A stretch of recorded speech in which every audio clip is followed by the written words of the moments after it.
Hello, I'm Andrew Heaton with ClotureClub.com. I'm here in Virginia with Jack Abramoff, the super lobbyist, here for his book promotion. And we have a rare opportunity to speak to him about his experiences and his book. Thank you so much for joining us this evening. Pleasure. Thank you for having me.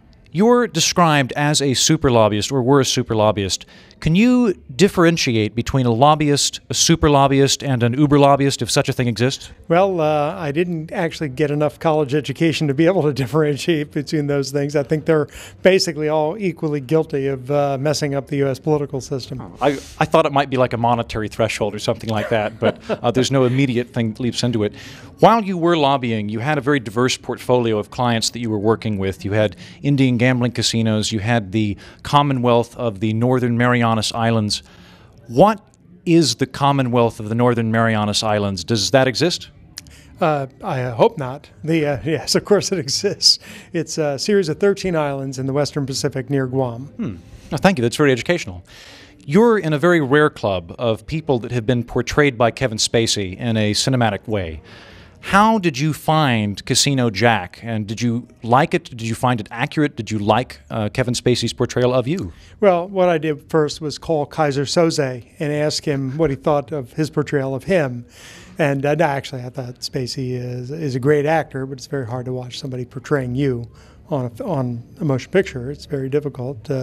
So I have to reserve some judgment there, but he's a phenomenal actor and a great guy.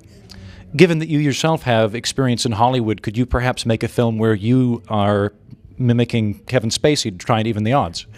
That's a good idea. I've actually been thinking about making a horror film, so any film that I'm sorry in, that may turn out to be the case.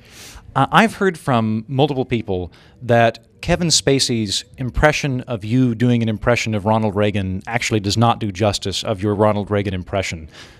Well, my impression of Kevin Spacey doing Bill Clinton, doing Ronald Reagan, doing Jack Abramoff, doing John McCain is far superior.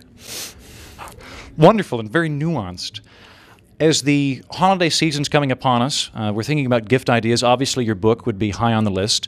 I also know that you have very good taste in snazzy hats.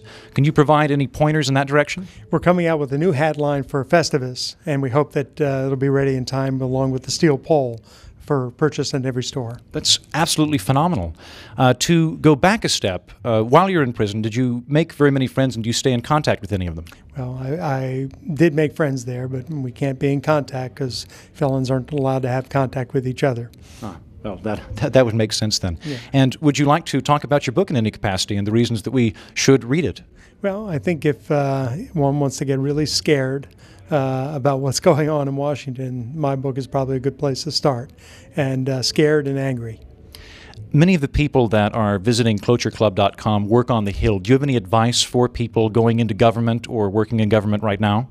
Run for your lives. No, I mean, just do your best to keep your nose clean, and don't. If a guy in a black hat comes up and offers you tickets to a football game, say no. And on the inverse side of the coin, anybody that wants to go into lobbying, what would your advice be for them? Go into acting. It's a much more stable profession. On the note of acting, I'm aware that in your youth, Fiddler on the Roof had a profound impact on your identity in terms of Judaism. If you had seen, say, The King and I, do you think that would have affected your life route? I would have been a dancer, yes. Well, thank you very much for your time today, Mr. Abramoff. It's been an absolute pleasure. We look forward to reading your book.